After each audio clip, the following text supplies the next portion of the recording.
Hello everyone, my name is Georgi and I'm here to present you one sheet, your very own personal photo diet. It's 11:05. I'm starting to feel a little hungry. At about this time, every day in our lives, we're faced with three questions. What should I eat? Why should I eat it? And where should I go to grab up my lunch? Let me present you one sheet with applications that answers all of these questions with a simple click of a button. How do we do this? I bet you have all heard about devices such as Fitbit and the upcoming iWatch. What these devices do is they collect information about your body and health. We call this information biometrics. These are things like your heart pulse, your blood pressure, the physical activity, and your blood sugar. Just an example. What our application will do is that it will use this body of data and apply an artificial intelligence algorithm to it in order to come up with specific suggestions about food. It will compare this information with the menus of all nearby restaurants and propose specific meals that fit you for this particular time and this particular place. But I can hear you asking yourself, how many people own such devices? Well, by 2016, over 80 million wireless fitness trackers would be sold worldwide, and the market for healthcare applications would be $26 billion in revenue. How are we going to capture a part of this market? Remember that the application uses the menus of all nearby restaurants? These restaurants are actually our clients. If a certain restaurant wants to get featured and get promoted and get higher place on our suggestion list, it can pay a monthly fee to get on board. And then we will offer these restaurants to users more often. And when we talk about the users, we will apply a freemium approach where most of the features are free, but for a certain amount, the user can get more specialized options.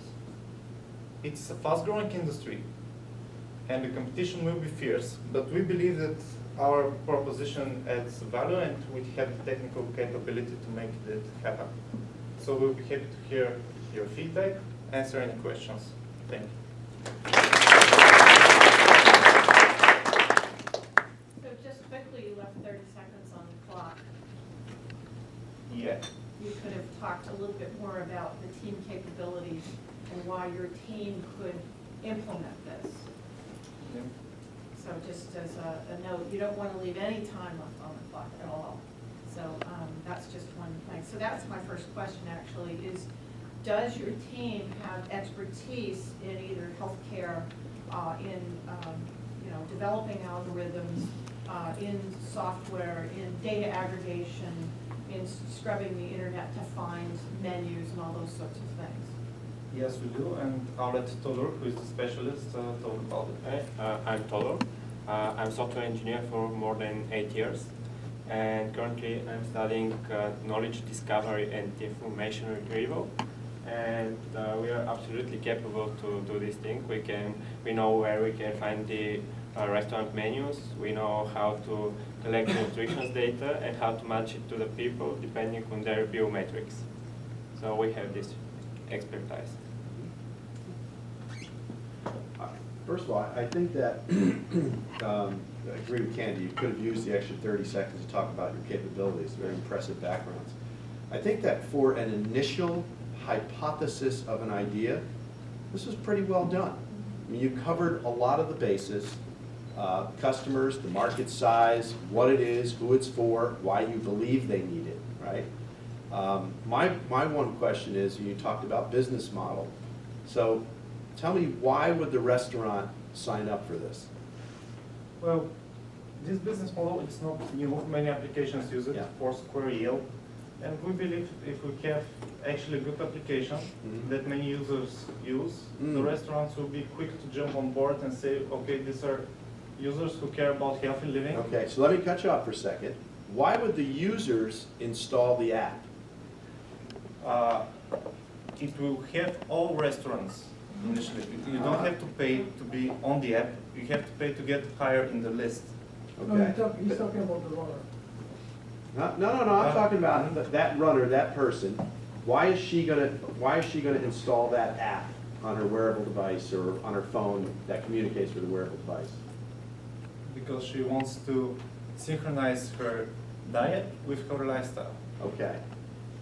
But the restaurants aren't going to be there till the No. people are there. Uh, All I'm saying is, the reason why I took you down this road is, a lot of application businesses are like this. It's called a two-sided business model. We'll be talking more about this later this week. And it's not bad. You're right, a lot of people use it. The challenge that you're going to have is, right, is the businesses will say, well, how many people have downloaded the app and use it? And the people who look at the app will say, well, what restaurants can I eat at?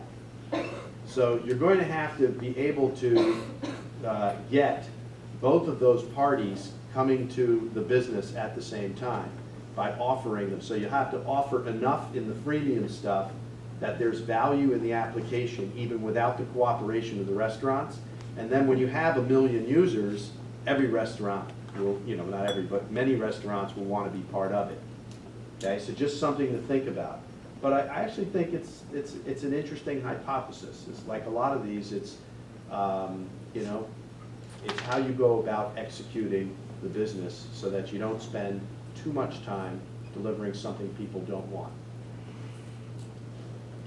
And to pick up on what Angela said, so the collection of biometric data is an interesting idea anyway, in and of itself.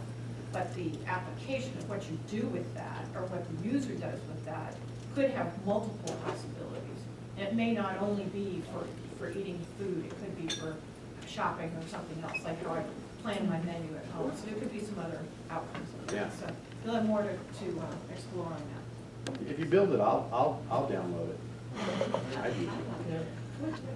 I'm hungry right now. Okay, thank you.